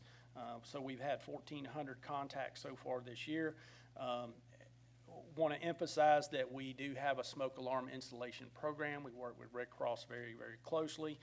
We'll come out if you're in our response area, put up 2 smoke alarms. All you have to do is go to the website, which is on the right-hand side. You can just click that QR code and it'll take you to our website. And we also assist people whenever they buy Knox boxes, put those in. We do home safety checks, and we also attend special events. Yes, sir. I have one question. On the fire alarm system that we have, or service that we provide Yes. to the county, what percentage of fatalities have a working smoke alarm on a national scale? So 96% of the fatalities do not have a Correct. working That's where I smoke was alarm. going with my 96%. So there's an opportunity here. So just because you have a smoke alarm in your house, if you have one in every room, if they don't work, the better smoke alarm now is to get the 10-year lithium-ion battery one. You put it up, you don't have to think about it for 10 years. That's what we install. And you need to check it monthly just by mashing the button and making sure it continues to work, because there are malfunctions out there. So those that do pass away, 96% of them do not have a working smoke alarm. We want to get that information out there and definitely help anybody that cannot afford it. And just for the commission, there is an item on our agenda today under the action calendar that is going to supplement this program. So it's a very beneficial, it's number 5 under the action calendar. So thank you for your Mr. support. Farrell? Yes, could you explain the Knox box assistance a little more in So, detail? so the Knox boxes are primarily for businesses, that's where they came from, but we also have, there's also residential. So what it basically boils down to is a little box that's locked out. It's placed at your house or at your business to where they can place keys inside or important information. Some people put medical information in there. We have specific keys that medical personnel or us can go up and unlock it. We can get into your home to check it without doing any damage. And we can also pull out any medical information if we need to get in there. Maybe there's a patient that can't get to the door, we'll unlock it, we'll get in and we'll go in that way, plus we'll have their medical information. The resident or the business owner has to purchase the Knox box, and then we go out there when they're ready to put their contents in, we lock it, and if they ever sell it later on, we'll go unlock it and then they can take their contents back out. And where does the property owner purchase a Knox box? Knoxbox.com. And if they need anything, Online? yes, sir. And if what they need kind of anything, or cost is there roughly? I couldn't tell you off the top of my head. Yeah, it's not that expensive. It depends on what size box you get. If you want a lot of keys in there, it's a little bit bigger. Most businesses do put in, we encourage greatly that they put those in so we can get into different areas. Great program, just wanted to Yes, get sir. it out there. Thank you for asking. Yes, for sir. the detail. I'd like to tag along with his. What is the ordinance in Chatham County concerning Knox boxes on commercial buildings? So we do require on Title 25 type structures that they do have them put in, and we work with them closely to make sure that they get the correct one, because there are, Right. it's a nationwide program, so they have to select the proper one for us. But Tom Wolf with the safety, building and safety, he's the one that regulates that, and then we work together. All right, Grandma, go ahead. All right, so these are some of the medical services events that have been attended by BHU. Savannah Impact Teen Maze, Breaking the Stigma, Career Day at Memorial Day School, Homeless Authority events that was specific to veterans assistance to get them in homes, and Let's Connect Suicide Prevention Summit, which was actually on Hutchinson Island, I believe it was last week. It might have been this week, but I believe it was last week. These are just some of the pictures from those events. They're out there as much as they can to try to make people aware that the service is there and other services are there. They kind of bring, BHU kind of brings all the services together so that people know what's available. Conclusions and next steps. Our academy started June 9th with 15 recruits. They're out there going strong. They start medical training, which is the first part of their training. It's 23 weeks, pretty grueling weeks. They do PT training, things of that nature, drills. They'll graduate October 23rd of this year when they get done. So it's 23 weeks long. We also have our lateral apparatus operator application period open right now. We're out recruiting quite a bit for that. We have 10 openings for apparatus operator, and we're hoping to get currently certified drivers to actually come into those positions. So these are just some of the pictures of some of our events that they've been to. They go to anywhere and everywhere, Hunter, schools, malls, anywhere they can get to. So it's a continuous recruiting going on. Anybody have any questions? Any more questions? I got a request. Yes, ma'am. Yes. Thank you, Mr. Chairman. You have those smoke alarms, so if we set up something that maybe you'll stop by one of our community meetings and maybe we can try to get some people who perhaps have some non-working smoke alarms. Absolutely. Absolutely. We'll It's set great to that. go out to events that any way possible. If anybody needs us for any of those, they can just go to our website. Thank you. Yes, ma'am. Just arrange it with the manager, so he can, all right? Thank you, sir. Thank you. Appreciate it.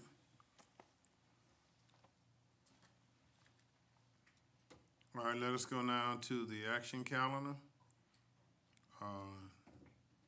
Commissioner Whiteley, do you have anything on the action calendar you need clarification on? No, sir.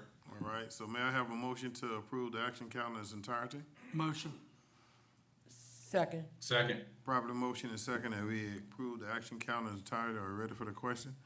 Please cast your vote. Commissioner White, how do you vote? Yes. All right.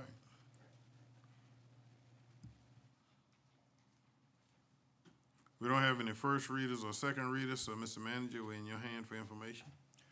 Yes, sir. At your desk there, you should have a couple of updates. One is providing the date for the unveiling of the marker in front of the Ralph Mark Gilbert Civil Rights Museum in conjunction with the Georgia Historical Society and the NAACP. And they've asked the chairman to bring greetings, and we're going to invite all the commissioners to attend. It is on June 18th at 11 a.m.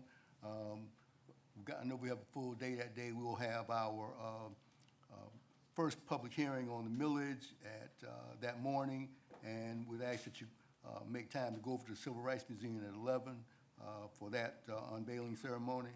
Also, you've got information in your packet from the Health Department on the National HIV Testing Day events.